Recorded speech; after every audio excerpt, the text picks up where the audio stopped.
Ay, isang magandang umaga po ng Miyerkules mga kabiyahero. So may biyahe po tayo patungo ng Sports Center ng Caloocan ngayong umaga.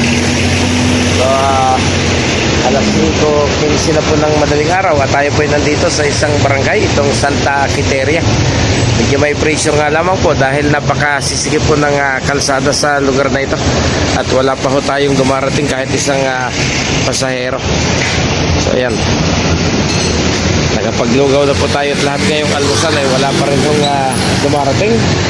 So yung pressure ito, medyo may kasikipan po yung kalsada sa lugar na ito at hindi natin alam kung ilang minuto pa bago tayo umalis.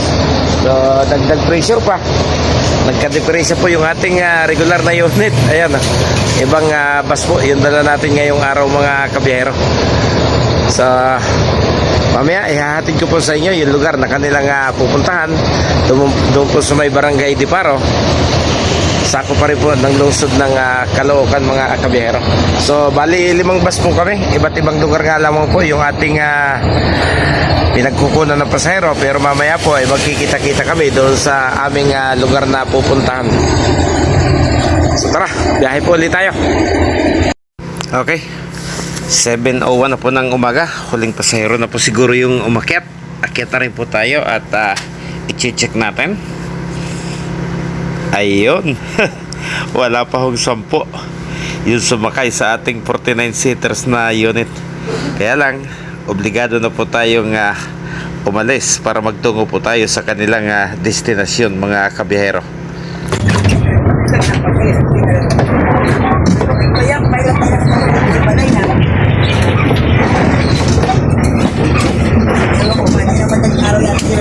Three minutes. Wala eh.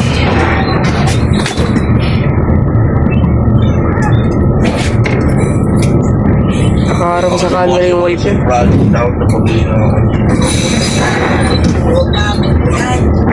ko muna kumain. Sinabi na kumain tayo dyan kanina.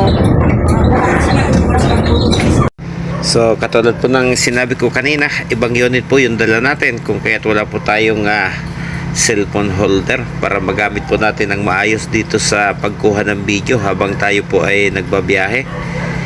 Kaya pansamantala ang ating pong videographer sa araw na ito ay si Gabriel ulit mga kabiyahero, para makunan po natin kung gaano ba kaliit yung lansangang ito.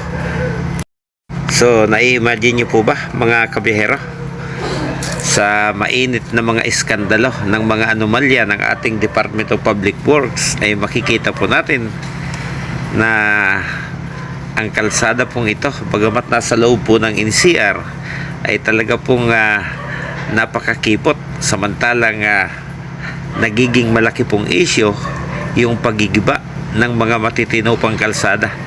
Sa halip na i-widening po ang ating mga lansangan, ay mukhang mali po yata yung pinatutunguhan. Kaya dapat talaga pong magkaroon ng maayos na investigasyon itong mga anomalya na pumuputok sa ating bansa ngayon.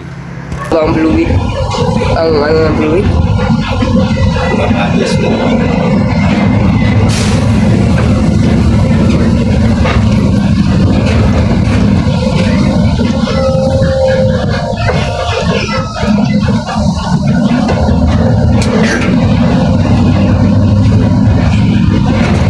Dalawa yung city hall ang reporting, so makakasabay natin dito.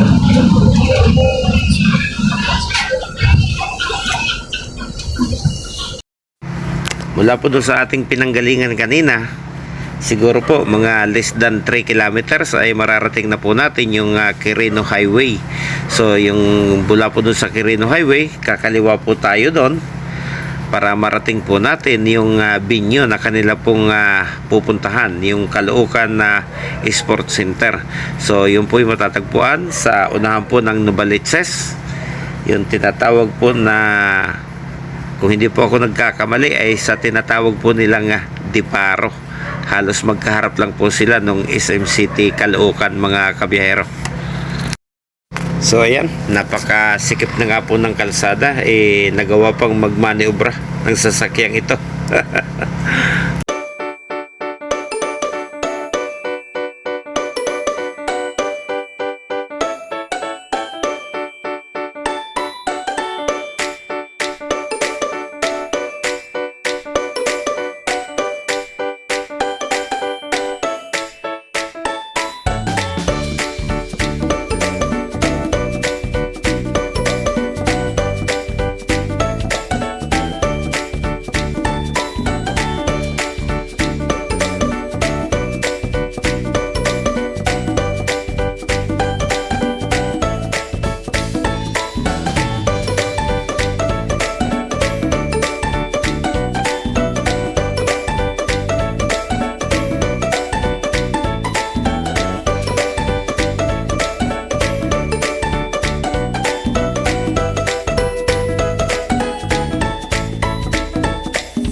Okay.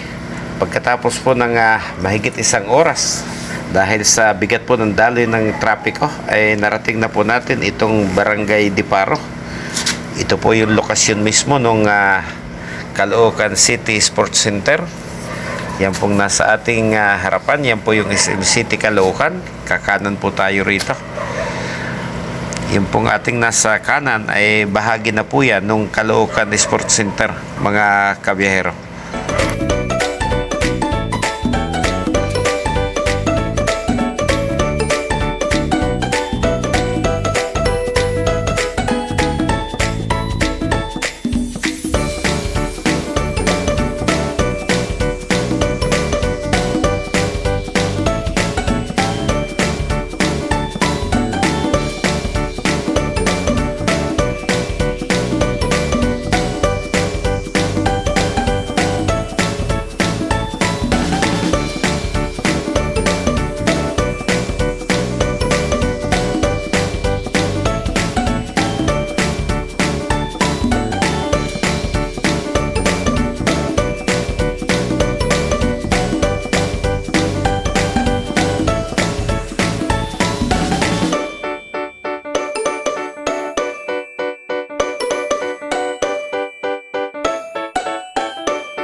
Okay, ito na po yung drop-off area.